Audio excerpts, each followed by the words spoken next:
Alrighty, I wanted to talk a little bit about good old fastrack and tell a little bit of a story. Back around '05, no, it was later than that, probably '08, '09 to about 12 or 13, I had another full-scale layout out here, and it looked real similar to this one, and I used fastrack, but the switch went to HO, but that's another long story. But anyway, so I decided to get back into O scale again. Anyway, so I decided to use fastrack again after a lot of agonizing over what kind of track to use, because I'm in Texas, and here near Dallas-Fort Worth, there's just not big selections of O-gauge track. Just about everybody around here, all they carry is this, so that's more or less why I went ahead and went with it, because I knew I could get fastrack pieces I needed, at least within driving range. But on discovery of this stuff versus the stuff I used before, I gotta say that compared to the other stuff I had before, this stuff here is crap. I mean, I hate to say that, but it works, okay? But for the prices you pay for this stuff, and for the problems that you have with it, it's kind of ridiculous. And mainly what I'm talking about is rail joints. The plastic base and the rail, as far as quality of it, I guess it's probably about the same. But the biggest problem you have is, at least here with me, in my situation, I put this thing together, and I've noticed that probably half this layout, I don't know, maybe not half, but a lot of the layout of these joints are horrible, where they go together. You just run your finger along the top, and your finger catches these uneven places, and you're going to get a little bit of that. I know it's not a perfect system, but I think the quality control of this versus the stuff I used was completely different. I don't recall having this many joints that were this off. And what I mean by that is you'll snap it together and you can physically see a drop off from one rail to the other sometimes, or as in a situation right here, it's kind of hard to tell, maybe not be able to pick it up with the camera, but this small little 2-inch section or whatever it is, the tubing or the rail is actually a little bit narrower than the ones that joined it here on this 36 and this 9-inch straight. Which, okay, it's made on a different machine, blah blah blah, I understand, but you'll run along and feel it. There's a drop off here and a drop off here, so this actually sits a little lower than these two tracks. And it's not, horrible, but some locomotives, especially if you've got sharp edges on here, what it's going to do, it's going to snag your traction tires. It's not going to hurt the wheels on the cars, but I don't know if you can see back here on this one rail on this long 30-inch piece, that's kind of hard to see. So those little black spots, I do believe those are pieces of one of my locomotive's traction tires, which is stupid, man. That's just kind of lame,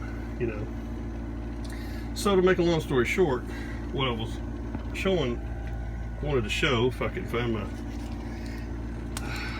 couple little tools I'm using here. What I did was I went along here and I just start feeling of the rails. And if you have one that's noticeably sticking up, a lot of times you can just take and push this down and pop it. It'll go down and smooth out, like that kind of smooth out. But the problem's going to be, at some point, that it's going to pop back up. So what do? Especially since I know I'm going to be adding to this later, this layout's going to go back over here, and hard to hold the junk. But so what I'm going to do is show you a way you can take these screws here. I get these at Home Depot, obviously, and these are what's called trim screws. They're smaller heads than these the good old ones we use for everything, the sheetrock screws. You can use the sheetrock screw, but what you can do is you can drill a small hole, preferably on the outside. You can do it on the inside, I guess, and screw this down until it pulls this rail even with that. And in HO we used to do this with nails. You just knock the, you know, pull the tie down a little tighter and it would hold. I hadn't done it on this yet. I'm assuming that the plastic and everything is probably about the same as it did back on my old layout. I did this on a few of them. I didn't have to do that many, but on this one I'm going to have to do some. Another thing you can do is, especially right here, is what I did. Just take some sandpaper. This is pretty fine. I believe it's, I think this one's 120. You know, I don't remember. Probably 120 grit. You don't need nothing really rough, but just fold it over to where it's comfortable. You could even use a block, which are both pretty handy. I've got one somewhere, but of course when it's handy, you never have it around.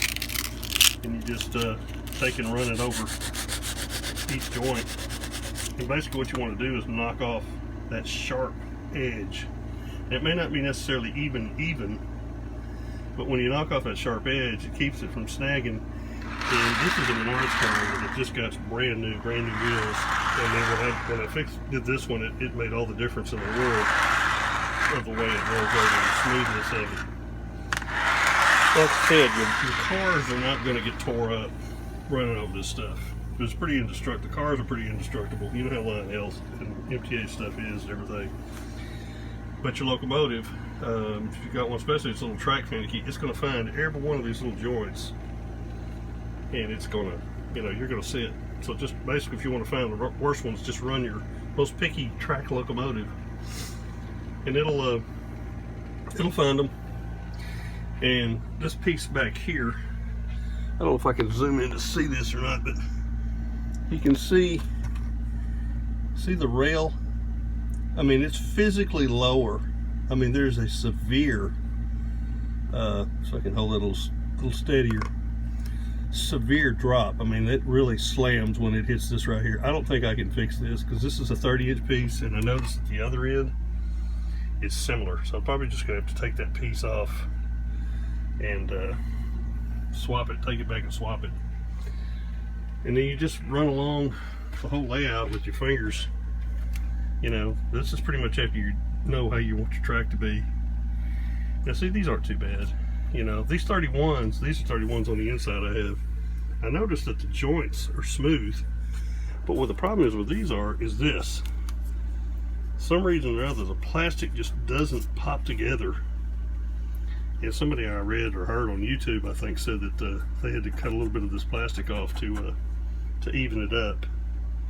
Maybe that's what it is. I might look at that.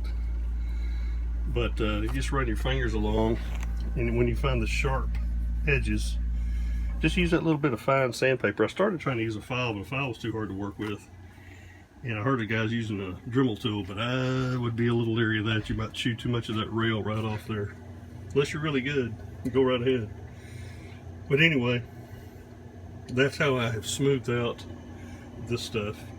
And to be honest with you, if I would have had choices, I would have probably went with MTH Real Tracks before this. But being in Texas, nobody here in Dallas-Fort Worth got any of it. It's too hard to get, you know. So I was kind of limited on my choices. I've had good success using them Real Tracks before. The joints weren't near, at least on the stuff I used before, near as bad as this stuff. And it's just ridiculous because this crap is expensive. And this switch here, this is a $120 switch. I didn't pay that for it. But this joint right here was like that piece back there. This rail here was dropped, and it's still a little bit dropped. And I had to take it apart a little bit and try to push this rail back up. And, you know, for a $100 switch, I'm sorry, but that's crap to have to do this kind of stuff to something that costs this much money.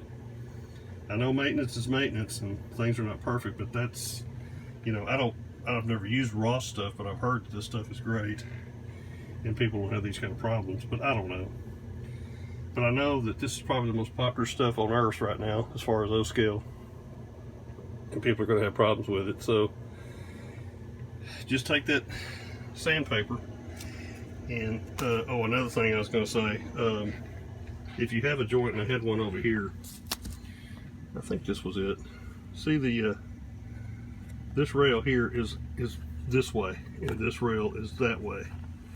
I just took a pair of pliers, now these are square jaws, and just twisted it a little bit to try to pull this rail back straight. It worked pretty good. Then I used the sandpaper on it, and now it's pretty smooth.